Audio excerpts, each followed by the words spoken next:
Devotions for the saints at these end times. Seasons.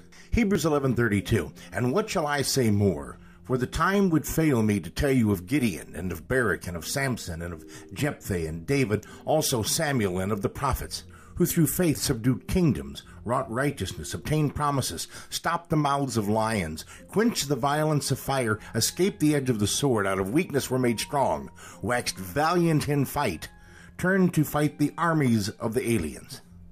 As I inch closer to eternity, I've begun to understand seasons and their complexity. There are two seasonal cycles that occur in the lives of believers. One is based on age, the other on Yahweh's eternal plan for your life. In the spring of our lives, we are young, more innocent than not, energetic, absorbing the world around us. What is in that world will dramatically affect our formative years. Parents, take note. Armed with whatever was put into our world, we move into the summer of our lives.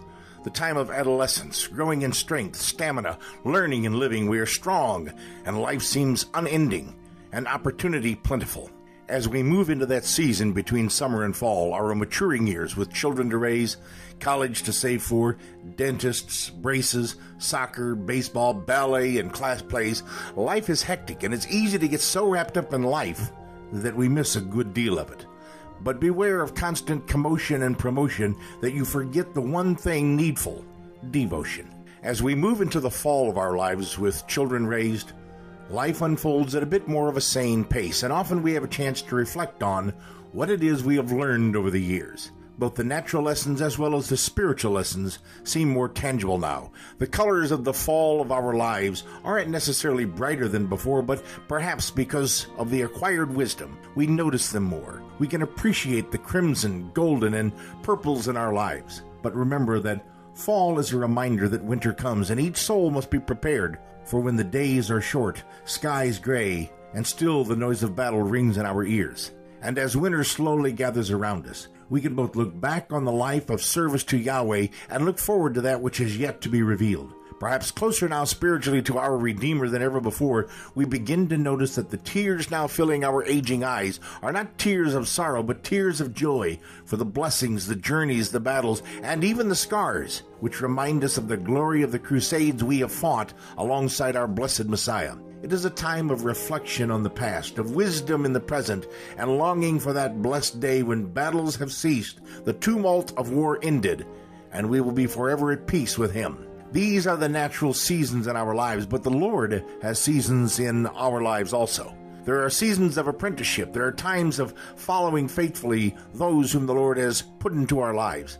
There is a time when kings go to war, times to slay the dragon and take back the kingdom through spiritual force. There are times of rest and refreshing, and these seasons happen during all of the seasons of our lives. There is never a time of inactivity, only a time of rest before the battle begins afresh, and we once again find ourselves fighting against the principalities and powers in heavenly places. And if you were not a part of the battle, you are missing so very much, and it's high time you asked yourself, why? You and I, friend, are a part of the tapestry of history. We are the thread that runs through the tapestry to complete the picture. Should the tapestry be missing the thread of the calling of your life, how much meaner the picture would be. How much shade and nuance would humanity miss without your thread, without my thread being added to the eternal tapestry, set to weave before the foundations of the world. You, dear saint, have been called to this one great and final battle between light and darkness. In whatever season you find yourself chronologically, I can assure you that as we approach these last days, you are in the season of war. Board the ship, mount the steed, hone the sword, don the gear for battle. For we chosen few, have been called to shake the kingdom as we storm the beaches of darkness with the light of the true gospel. Our weapons and armor gleaming in the firelight of battle until that day comes when heaven has secured justice. The glorious light of Yahweh shines around us, and we hear those words issue from the throne in echo triumph. Well done, good and faithful servant. Receive now thy reward. Father, as we sojourn through the seasons of our lives, by your Spirit, keep us ever mindful that our calling, our destiny is the battle ongoing for the kingdom and the souls of men. Give us light that we might assault the darkness in the power of your word. Help us rejoice in you in victory, yet give us strength to fight the good fight until the battle is won and eternity settled. In Yeshua's name, amen and amen.